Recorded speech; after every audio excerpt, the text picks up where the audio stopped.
Tiene la palabra la diputada Silvana Giudici.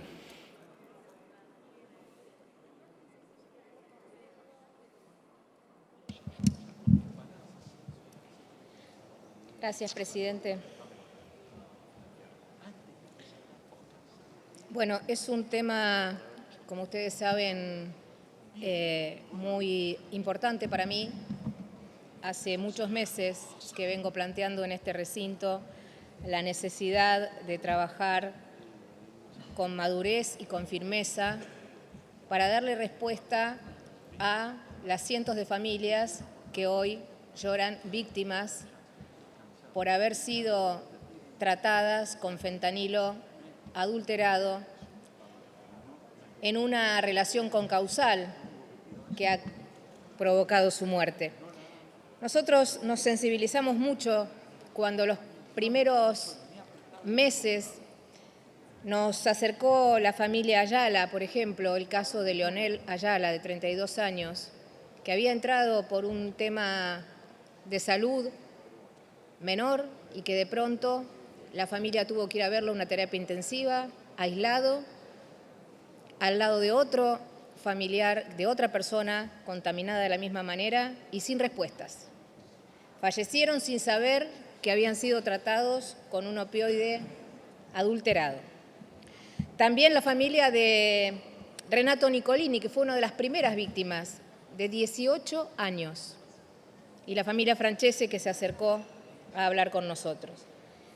Y luego, ya muy entrada esta crisis sanitaria, nos enteramos todos con dolor que un bebé de 3 meses en el hospital Vélez Sarsfield de la provincia de Córdoba había quedado con secuelas gravísimas por haber sido tratado con esta misma droga.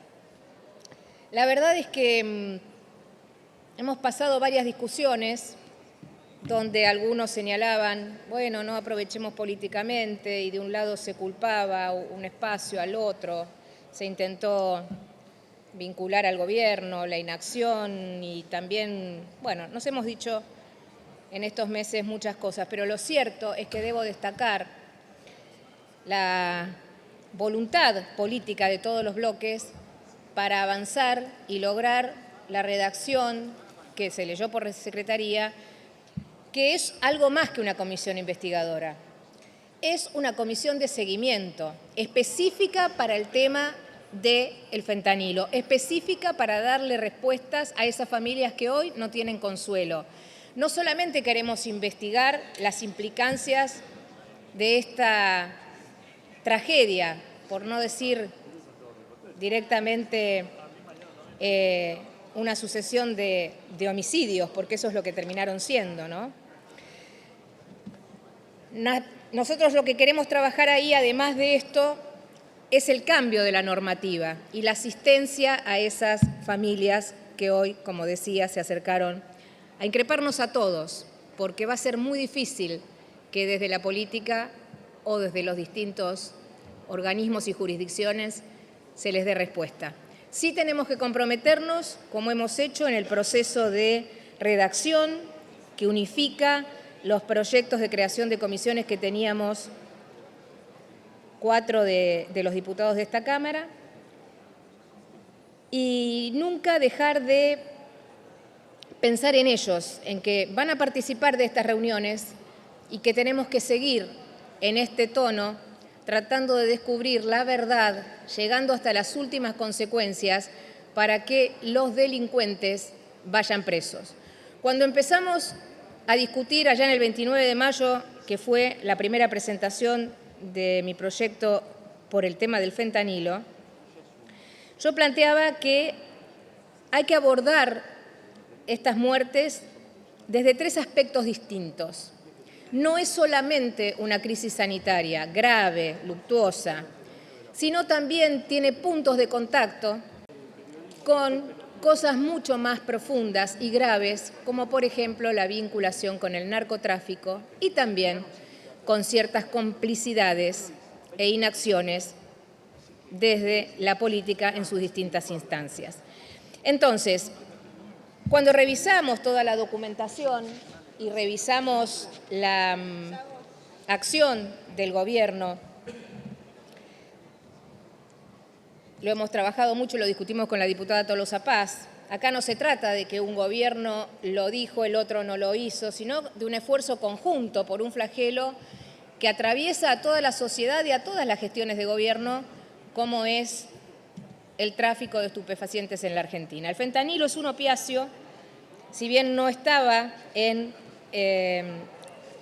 determinado en el seguimiento de precursores químicos, sí es de destacar que desde el primer momento el Ministerio de Seguridad y el resto de los organismos, el Ministerio de Salud y también la aduana, trabajaron en una alerta, la primera alerta temprana que se recibe sobre el tema de fentanilo, es decir, el desvío de fentanilo medicinal a la ruta del narcotráfico, es de diciembre del 2023. Y a partir de ahí, entonces el Ministerio de Seguridad crea la mesa de fentanilo y da una serie de normativa agregada para poder tener más herramientas para evitar lo que está sucediendo en otros países, como por ejemplo en Estados Unidos, que la crisis de la intoxicación de las personas por fentanilo deja panoramas aterradores en las ciudades.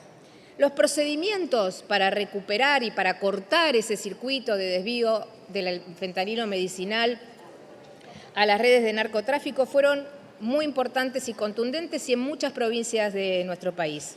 En Entre Ríos se incautaron 28 ampollas de diferentes opioides, en Concepción del Uruguay 64 ampollas meses más tarde, la Gendarmería en mayo del 2025 499 ampollas de fentanilo, la Policía Federal en la ciudad de Buenos Aires identifica también 4 ampollas más de fentanilo medicinal. En Formosa, a través de la Gendarmería se recuperaron 500 ampollas de fentanilo medicinal que habían sido desviadas al narcotráfico. En la provincia de Santa Fe, 40 frascos de vidrio. En Posadas también había galpones de acopio de fentanilo ilegal que fueron recuperados. Y así sucesivamente hasta el día de la fecha, el combate contra el desvío del fentanilo medicinal hacia el narcotráfico es realmente contundente y efectivo. También fue el Ministerio de Seguridad que detectó una de las primeras irregularidades que fueron detectadas a través de este seguimiento del desvío de fentanilo medicinal hacia el narcotráfico en una denuncia penal que hace el Ministerio de Seguridad por una habilitación trucha en el REMPE que había presentado este señor que hoy está preso y que esperamos que siga muchos años preso, a través de un testaferro, que en este caso era su abuela, de casi 90 años, para conseguir el número del registro de precursores químicos. ¿Por qué señalo esto? Porque mientras nosotros alertábamos de esta situación, el juez Kreplak comenzó a tomar medidas y a pesar de las sospechas que tuvimos al principio, porque la causa estaba trabada en esos primeros meses de la instrucción, comenzó a tomar medidas concretas y entonces hoy contamos con un listado de presos e imputados y además con sucesivos allanamientos para identificar dónde estaba la complicidad para que este señor haya dicho todo un fin de semana en distintos medios de comunicación que él se había enriquecido, sobre todo durante la época de la pandemia. En esa causa, la Procuraduría de Investigaciones Administrativas, en un dictamen que firma Sergio Leonardo, dice claramente la ineficiente tarea de contralor de los organismos competentes del Estado a lo largo del tiempo. Y no aclara, no se explica cómo las consecuencias de tamaña negligencia, connivencia o complicidad todavía son desconocidas.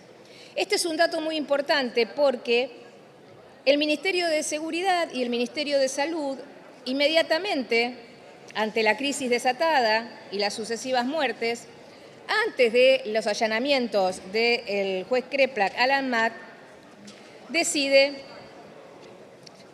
abrir sumarios y remover preventivamente a los funcionarios que, revisando las actuaciones del ANMAT,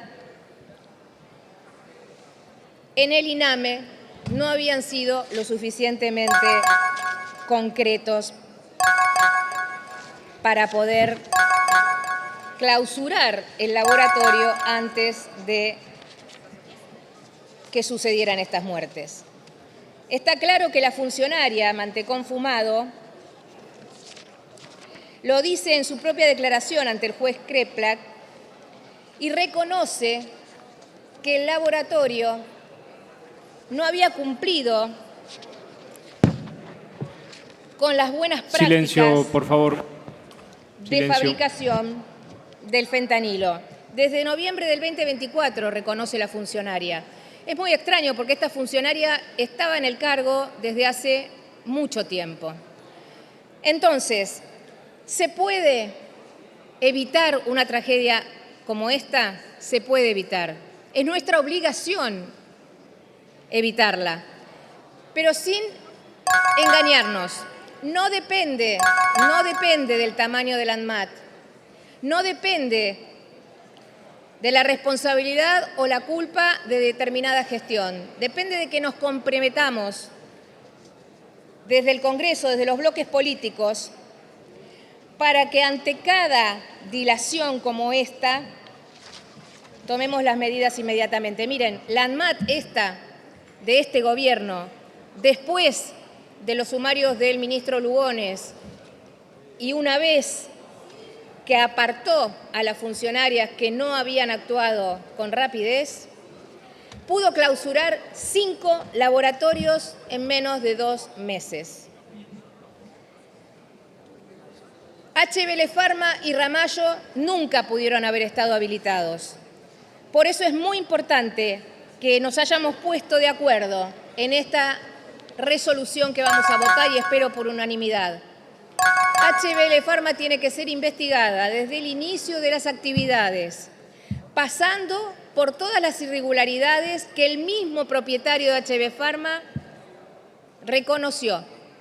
Él se enriqueció a costa de los argentinos, a costa del Estado. Vaya a saber cuál es la profundidad de esas irregularidades para que HBL Pharma haya seguido funcionando.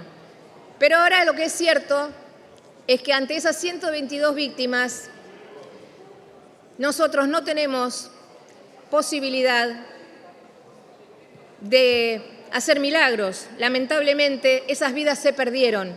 Las familias no van a tener consuelo. Sí, lo que tienen que tener de todos nosotros es la promesa de que, sea quien sea, el funcionario, el empresario, el testaferro, el amigo, el pariente, en la justicia, en cualquier organismo descentralizado, en cualquier provincia de la Argentina, en cualquier municipalidad, ni droguería, ni intermediario, ni laboratorio va a poder volver a funcionar sin los controles correctos y sin el ojo permanente de toda la sociedad y todas las jurisdicciones para que estos delincuentes y asesinos, amigos de los narcotraficantes, puedan volver a operar en la Argentina. Por eso, agradeciendo de nuevo la colaboración de todos los bloques, esperamos que podamos votar en unanimidad este proyecto. Gracias. Gracias, diputada Giudice.